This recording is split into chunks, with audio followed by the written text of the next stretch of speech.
ලෝකේ බිලියනපතියෙක් ඉන්නවා තමන්ගේ කියලා ගෙයක් දොරක් වාහනයක් කිසිම දෙයක් නැති. මෙයා මිලියන නෙවෙයි බිලියනපතියෙක්. කවුද මේ?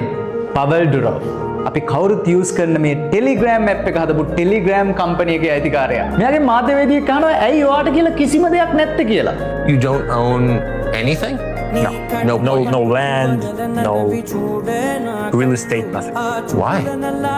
Well, because for me, my number one priority in life is like freedom. මෙයා කියනවා මට වටින්නේ ෆ්‍රීඩම් එක. නිදහස කියලා.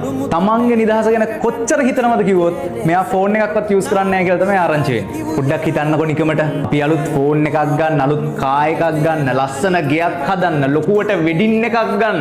රැයක් දවාලක් නැතුව මහන්සි වෙලා කට්ටකද්දී අපි ආස දේවල් හදන කම්පැනි පිටින් සල්ලි දීලා ගන්න පුළුවන් මිනිස්සු ඒ දේවල් වලින් ඈත් වෙලා ඉන්න try කරනවා. මොකක් වෙනුවෙන්ද? තමන්ගේ මානසික නිදහස වෙන්න. ඒ